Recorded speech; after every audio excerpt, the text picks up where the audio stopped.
water is the most important element that we have, and we need to take good care of it. Nova Scotia is blessed with beautiful rivers, but there's a lot of rivers out there that need some love. In the 1980s, there was no sign of any fish Atlantic salmon still being in the watercourse. In industrialized areas, the river was often straightened and dredged at times, so it means instead of having the bends and the variation, it looks more like a highway. It's very flat and wide. A lot of the shoreline vegetation is gone, and that's hard on the fish. People used to complain about salmon because there's so much of it, and now there's barely any left. The NSLC strives to make a meaningful contribution, and that includes taking care of the environment. So the NSLC is pleased to partner with the Nova Scotia Salmon Association as the title sponsor of the new NSLC Adopt-a-Stream program.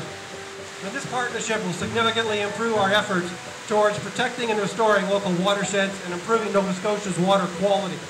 And this will support the work of more than 40 volunteer organizations within the province. The NSLC Adopt-a-Stream program is designed to help community groups that want to look after their local watershed and restore fish habitat in their streams and rivers. So the types of projects that we do are primarily restoring physical fish habitat. The technique we often use is called digger logs.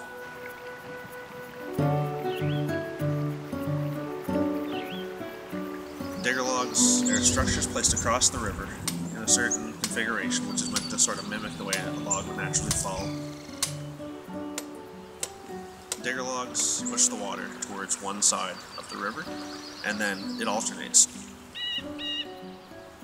We'll do bank stabilization either through handwork with whatever materials we have on hand, and we'll do that to try to bring the river back to its natural pattern and to stop having silt and other debris from entering the watercourse.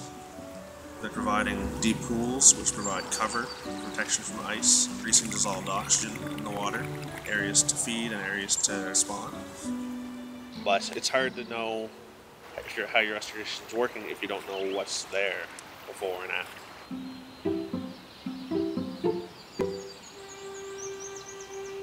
We basically take a net and drag it down the river and try to catch salmon. And DFO will usually be in the river with wetsuits, and we usually have a lot of volunteers out. Without our volunteers, it'd be very hard to do it.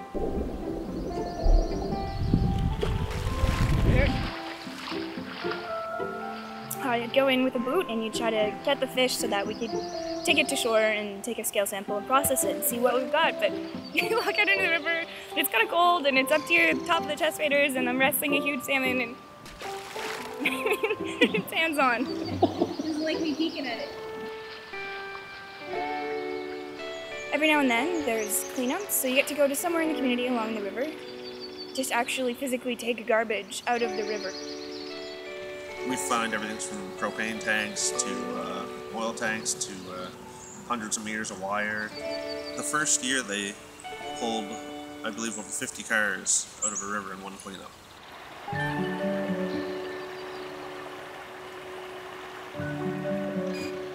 The fish waves help do a population projection, and it also lets us know if any salmon would come back through.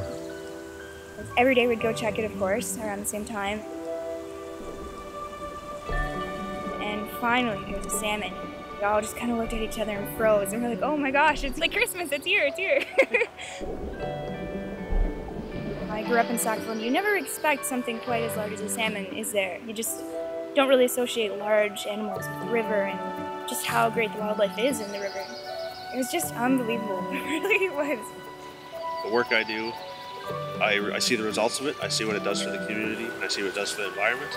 And it's just very rewarding to see that we're actually doing things that work, and that's what we're all about. So that's probably the most rewarding thing for me. One of the things that people talk about when they've done some work is just like, our river was so quiet, and now it makes a little gurgling noise, and that's just kind of an indicator that things are more diverse and these things are happening. The NSLC Adopt-a-Stream program really helped make a difference to their particular corner of the world.